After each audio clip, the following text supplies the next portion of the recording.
Mayong buntag mga kaigsuunan, karon ni ana pod ta sa atong adlaw-adlaw nga video about sa pulong sa Dios.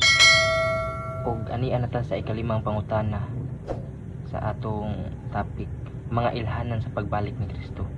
Ug ang ikalimang pangutana mao kini: unsa ang mga ilhanan nga mahitabo sa yuta sa pagbalik ni Kristo? Ug unsa mga ilhanan? Mabasa nato diha sa Mateo 24:9 hangtod sa 29. Mateo 24:7 ug sa 2 Timoteo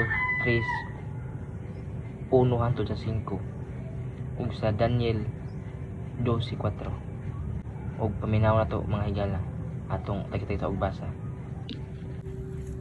Mateo 24:7.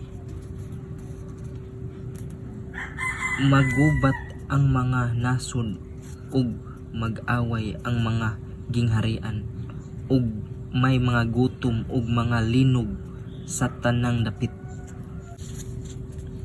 Unya panakpon kamo sa mga tawo aron silutan ug unya patyon. Kasilagan kamo sa tanan tungod kanako ug daghan unya ni adtong panahona ang mobiya sa ilang pagtuo. Magbudhi ay ug magdumtanay sila. Unya daghang mini nga mga propeta mangguwa ug daghan ang malimbungan nila. Ug tungod sa pagdagsang sa kadautan mabugnaw ang gugma sa daghang tawo. Sa 29, unya tapos sa kasamok ni adtong mga adlaw mungitngit ang adlaw dili na mudanag ang bulan, mga hulog gikan sa langit ang mga bituon ug mutipas sa ilang naandang agianan ang mga planeta sa kawanangan. 2 Timoteo 3:1-5. Katapusang mga adlaw.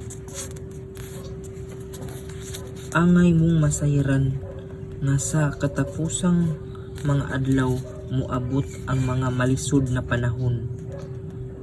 Ang mga tawo maghuna-huna lamang sa ilang kaugalingon, hakog, hambugiro, tigbugal-bugal, masupilon sa ilang mga ginikanon, dili mapasalamaton, dili Diosnon, wala sila'y kaluoy, walay puangod, tigbutang-butang, mapatuyangon, bangis, madinumtanon sa maayo, mabudhion sila, mapasagaron ug garboso kaayo, palabi hunila ang kahilayan kaysa Dios.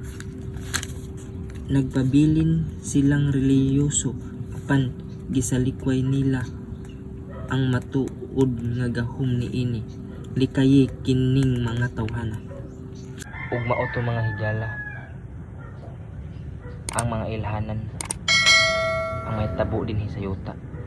Pero hapit na gyud ay nga mubalik ang Ginoo. Ngano nakita nato ron nga ang mga batan-on karon, mga bata masupilo na, isalikway nila ang pulong sa Dios, mga hambugiro, mga tanan nanas kailayan tanan, ug tagsan lang mo duol simbahan o duol sa Ginoo tungod kay mga masagaron sila.